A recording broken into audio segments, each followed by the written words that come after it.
This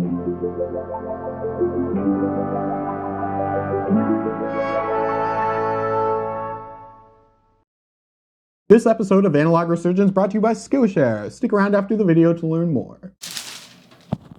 Hey, what's up? I've been a little sick this week, so I didn't really feel like doing too much. Very recently, it was the 2-year anniversary of Polaroid discontinuing their SPECTRA film. Polaroid SPECTRA always seemed like the weird, younger brother in the Polaroid film lineup. It was introduced in the 80s after 600 and SX70 film had already been around for a while, but it was the wide option for shooting Polaroid pictures. It maybe never got the love that Polaroid 600 and SX70 stuff, and definitely things like pack film did over the years. I mean, there was never really like a super premium SPECTRA camera model, like a reflex one. Unlike the SX70, which was launched as a reflex one, and the SLR 680s and 690s, which were really nice models for the 600 lineup. But there were definitely fans of the SPECTRA, and the wider aspect ratio of the images definitely made it a nice little addition to the Polaroid lineup. So last week I pulled out my last pack of color SPECTRA film, loaded it up into my beloved Polaroid ProCam, and decided to just go out and shoot it. It's hard with some of this stuff that's been discontinued and is now just more valuable both monetarily and like emotionally, because you really want to sit on it for a long time if you have some. Wait for like a really special moment in time to be able to use it. Sometimes that pays off, and sometimes it ends up just having years go by and you're like, I might never get around to shooting this because nothing seems worth it. Really, I just wanted to use the ProCam again, and maybe none of these shots are incredible, but it was nice to walk around with this thing and see pictures be ejected from it for one of the last handful of times that I'll still get a chance to use it. And it feels really good to have used the pack and still have gotten decent results. Not all of these look perfect, but some of these have really nice color to them, especially a couple of these here where the blue really pops. It's only been a couple of years, but this stuff can be hit and miss, so I'm glad that I got the results that I did. The ProCam was a birthday gift that I got from my parents in March of 2018, and then Polaroid discontinued SPECTRA film altogether in October of 2019. So unfortunately, it's not a camera that got as much use and life while it was in my hands as I really kind of wanted it to. But I love the ProCam. This chunky 80s pop-up design makes it like my favorite SPECTRA camera for sure. And it also sports a wider angle lens than the other SPECTRA cameras that were offered. When Polaroid killed SPECTRA, they told us that it was due to the fact that a lot of these older cameras were having ejection issues. So people would buy the film, sometimes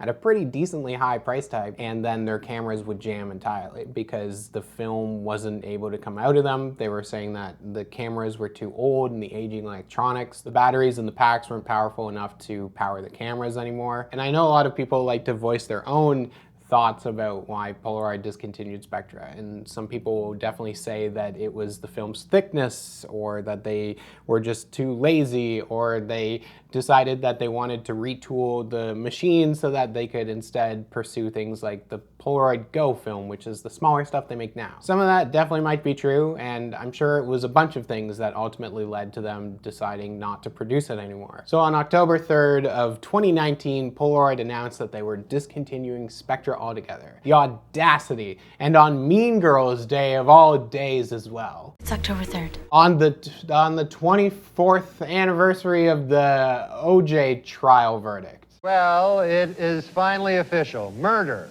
is legal in the state of California. I've still got a couple packs of black and white SPECTRA film in the fridge, and if you hunt around, there are still color packs out there that people are selling for increasingly higher prices, but that are, to be fair, only a couple years out of date, so you can still likely get good results if you luck into buying some color SPECTRA stuff now. Of course, there are people who work to, use these cameras and load up Instax into them or find little DIY methods of still putting them to use, but for me, sometimes I like to kind of just retire the camera after the film that it was made for is no longer around. I miss SPECTRA, and it did always seem like a little bit of an oddball to me, being somebody who was born way after all of this stuff was introduced initially. And yes, when I retire, I did used to dream about moving into the giant Polaroid camera display that they put up in New York City in the 1980s to promote this camera's launch. But I guess maybe now that's never gonna happen. And as much as SPECTRA was maybe the oddball younger brother of Polaroid at the time, it was more successful than the baby brothers that Polaroid put out right near the very end. Yo, Polaroid asked me Sinbad needs supermodels to demonstrate their sleek, stylish Captiva cameras.